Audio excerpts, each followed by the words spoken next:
ay may guhit dito sa kanyang banda. Well, then, ating siyang ikakat. May guhit dito. Gagamit tayo ng cutter. At saka din para tayo natin mabulol. Ayan. Pagkatapos natin siyang mabulol ng paganto, ay gugupit naman tayo ng 5 petals. Dito tayo magsisimula. Hatiin natin sila ng 5 piraso.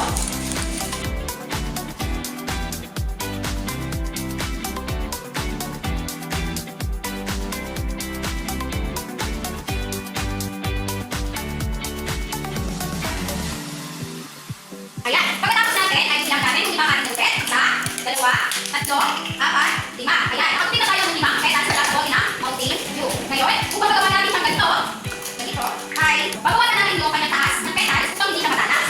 Mula sa tabi, gugupit natin siya pa. Punta sa kaliwang bahagi. Lahat ng petals ay kailangan natin gupitan upang hindi ito makasugat.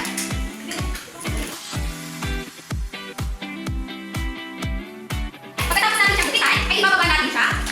Tapos ay, gagawa natin siya ng mga design na parang dahon. Okay na ba? Ayan. Gupitan natin siya. Mula dito, gugupit tayo pa ganito. Ayan. Hindi ako lang. Upang pagkatapos, tingnan.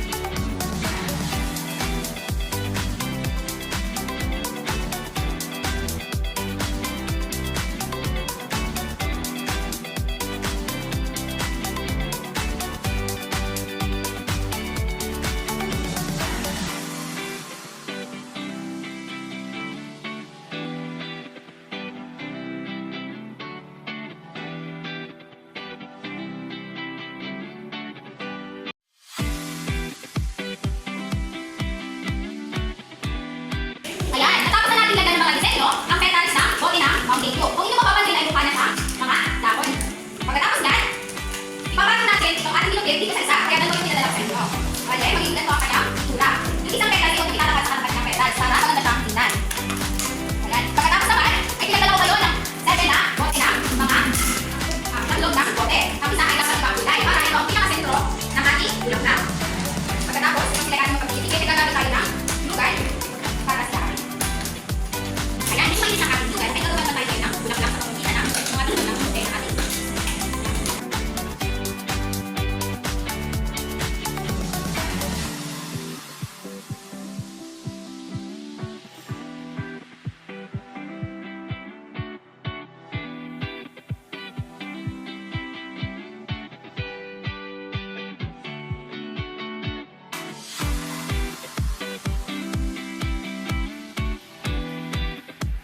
Yung napagdikit-dikit na natin ang mga taklong ng bote, ay meron tayo dito mga stick.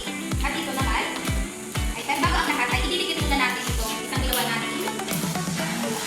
Mga dahon. At dalawang bote ng Mountain Dew para siya ay mas matibay.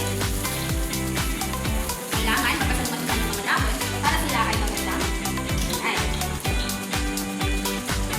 Ngayon naman, ay nag-stick tayo dito. At lalagyan din natin dito ng stick dito, ng stick glue. At siyang ating tusok sa gitna ng dalawang bote ng Mountain Dew.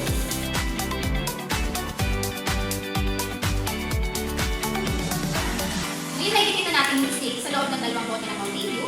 Ay upang siya ay lumayo, ilalagay naman natin dito sa kanyang minupit na wet na